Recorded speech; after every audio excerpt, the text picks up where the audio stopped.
What's up, New Hampshire? This is NewHampshireCrossCountry.com, powered by Runners Alley. Following this week's rankings, following Manchester Invitation, I have one question for you guys. What one word describes this year's Manchester Invite? I'll start it out, and I'm going to say that it was hot. I'm going to go with painful.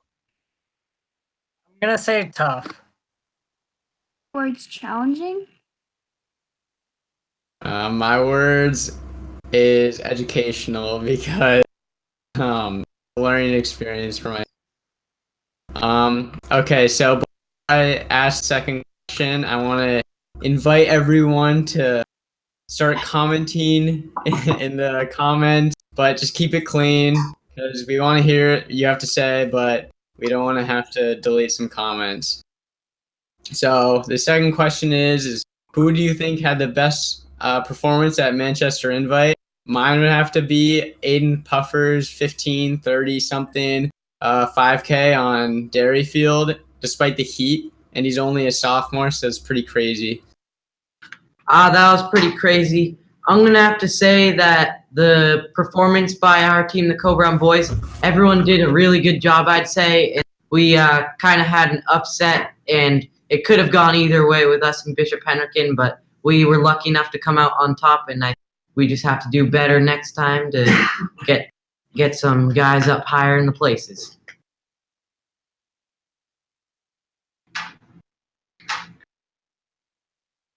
Oyster River Boys, because they all had a great race winning small school. I'm going to go with Caroline Fisher winning the girls' large school race with the time at 18:35. I'm going to go with the BG girls team just because they had a really strong 1-2 with Caroline Fisher and Caroline Toll, and they weren't even in the top 10, and yet they won the whole large school race. And one is, do you think that the Manchester Invitational a good representation of how people are going to compete during the championship season? I disagree with that because North personally is a championship season team. We're not big fans of the regular season. We're just here for upsets. I'm going to say that it could go either way. For the teams that are already at their peak position, that's a pretty good indicator. But there's also the teams like Rory just said, there's the teams that peak later in the late season, and that's really what matters. So I don't think it is a very accurate representation.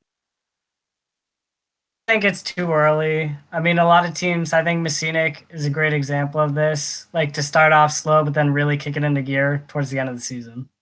I also agree that it is a bit too early just because I know right now in New Hampshire a lot of teams are facing injury and missing a bunch of runners. So that's a factor. And along with the fact that a lot of teams peak in championship season.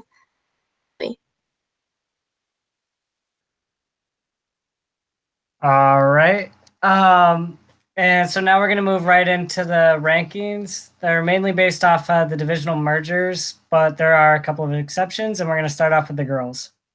Number 10 was Kearsarge, so they're a strong group of girls from D3 who have potential to move up in the rankings. Number 9 is Exeter, who was last rankings number 1. They're a really young team who has a lot of potential, and they're led by Grace Mercier. Concord, so according to the merge at Black Bear this weekend, predicted to move up. Brown, who's last rankings number 2. They're a really strong team, and I know right now they're facing injury, but they will have a full roster at Black Bear this coming weekend. Number 6 is Bedford, so they also had a strong appearance at the Manchester Invitational, led by Carly Ringo. 5 is Hopkinton, which was last rankings number 9, so they did move up quite a bit. They had a really strong performance at Manchester Invitational in the small school. Sydney Stockwell, and Anna O'Reilly. 4 is Keene, Manchester Invitational in the large school, and they're also a very strong team right now. Number 3 is Sauhegan, who was last rankings number 5. They also did move up. They had a really strong race at Manchester Invitational coming in right after Merrimack Valley in the small school race. They were led by Chloe Trudell and Mackenzie Hayden, so was coming in the top 20, and they should definitely move up.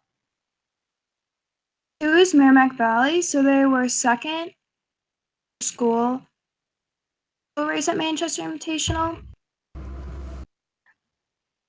Is Bishop Girton. They won the large school race at Manchester Invitational, and they were also led by Caroline Fisher, who took Towel, who took second. I guess we'll move right into the sleeper team. So my sleeper team is gonna be Sale. I think they have a lot of good leadership. Get back in 10. My sleeper team is gonna be Nashua South. They didn't have Callie Coffin, but with her, I think that they're gonna move right up because having a low number is just gonna help that much. My sleeper team is Oyster River.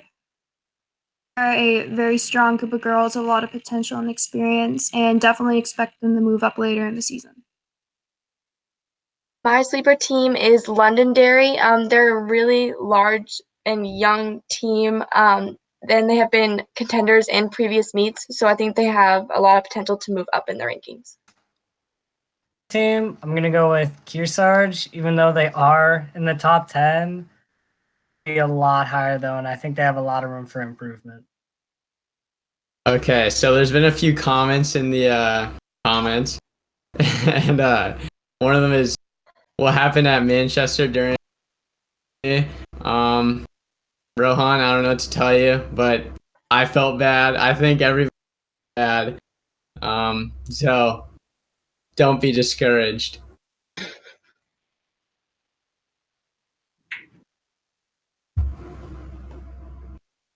Okay, so we'll move right into the boys' teams. So first we have Bishop Girton.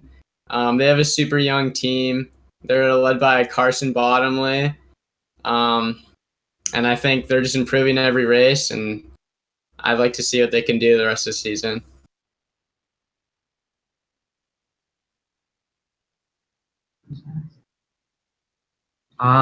Number 9 is Hanover, moving up from 10th. This is according from the merge from Manchester. They have a really close pack time, so they can move up and they'll be right up in the ranking. At number 8, we have Nashua North. They came in 12th at Manchester, and Corey carrying the team down there. Thank you. At number 7, we have Winnicott, who moved down from 6th. I think this might just be a rough patch for them, but great team with Colin Donnelly, Noah back. They have a really experienced team, so I expect them to move up. Number 6 is Concord. This is according to the merge, but they were without Ryan Devine, who will be up at Black Bear. Also, one question from Wyatt Mackey. He said, "What was the most challenging? What was the most challenging part about Manchester?" Only the heat, without a question.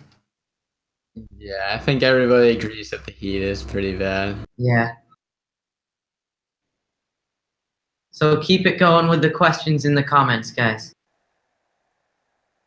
Number 5, we have Oyster River, who dropped from 2nd because they raced in the small school race at Manchester and missed out on a lot of competition there. At number 4, we have Pinkerton that moved up from 7th. They're a really good, tight-knit young group, like Brennan and Nico Sevilla's little brother, who, if you don't know who that is, he's the top runner at UNH. So I only expect them to get better, and I'm excited what they can do. Number 3 was Londonderry, staying at the 3rd position. They were 3rd in the Manchester Invite at the large school race, which is a very good accomplishment for them. So they were led by Ryan Young with a great race. So there's just only up from here for them.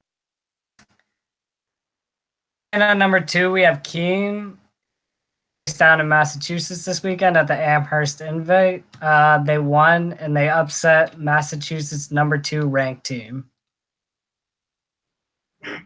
At number 1 again, we have Coe-Brown, who had a huge meet this weekend. They got first at Mansion, and they upset Bishop Hendricken, was ranked 15th in the nation by 1 point. So it's a huge win for them. They have a great top 3, and their 4th had a great race this weekend, so they can only get better. Yeah. One question in the comments from one of our Coe-Brown guys: what spikes do you guys wear at Manch? I wore 1/4-inch spikes. Same here. I actually raced in some trainers because of my shins. Raced in flats. I didn't put spikes in. Raced in flats. I didn't put spikes in just because of my shins as well. Yeah. I will say that with the spikes in, it made my calves pretty tired running on the road time.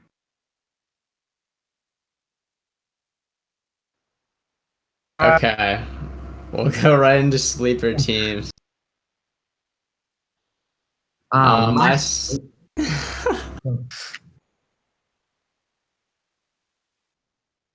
Go ahead.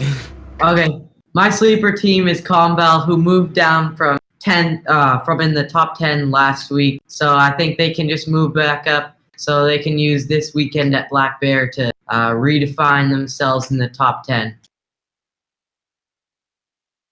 My sleeper team is Natural South. They have a lot of enthusiasm.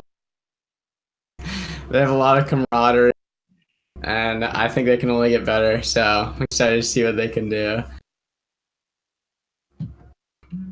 It's going to be Conan again. They didn't really race a full team at Manchester. And I just think more D3 teams should be in the top 10.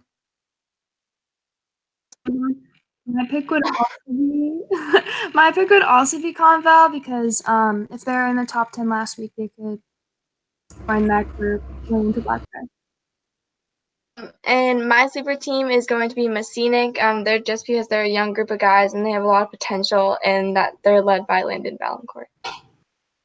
Okay. Here's another question that just came in from Zach Plaza. It's what was your favorite part about Manchester? I'm gonna have to say like the end, just like on the last field, like just knowing that the race was about over and have to give it your all right at the end there. It kind of was satisfying. My favorite part about Manchester, kick my butt. That was just awesome seeing. I'm gonna say my favorite part is getting back to racing after missing the first half of the season. I think my favorite part about Manch is like going down that hill. I think is the best part for me. Finished the race at Manchester Invitational, but I think probably my favorite part was just seeing how much my teammates have improved. I saw a few more comments, and they seem to be directed at me. So, Rory, how are you so cute, and are you growing out? I'm honored you think I'm cute, and yes, I'm growing the flow out. Of course.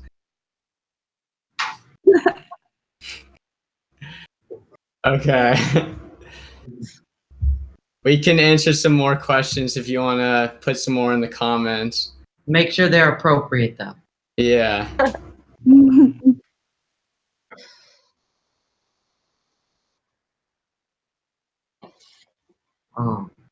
Where are you guys competing this weekend? I know our Coe-Brown guys were competing at our own Black Bear Invitational. Yeah, I know Kearsarge will be up at Coe-Brown this weekend, JV and varsity, so yeah. Yeah. Yeah, Black Bear. Central will also be at Black Bear. Okay, well, North is actually going down to Rhode Island. And we've heard it's a really fast course, so we're super excited for that. What are you guys Um, looking forward for at Black Bear, or wherever you're racing in Rhode Island? Well, I'm really excited to get back to racing. Hopefully, I'll be able to actually finish this time. But I'm just excited to get back, and then I'm excited to see how my team will do. Yeah, I'm excited to see what our team will do too, because it's our home course. We have some good practice on that course, I'd say. I'm excited to go back to Coburn because this is Oyster River's second time competing this season. I'm excited to see what me and my teammates can do and compare our races to previously this season. Yeah, and I'm just excited to get another chance to race and get back out there and everything. yeah, our whole team's excited because we're coming off, a hard course onto an easy course. So, and we all didn't race super well. I think we're gonna run fast.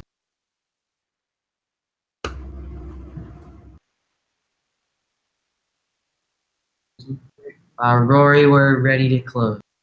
Okay, so I don't see any more comments. So good luck, New Hampshire, and your. Once again, this is New Hampshire Cross Country, sponsored by Runner's Alley, and this live was brought to you by Demerit Hill Farms. Go pick some apples.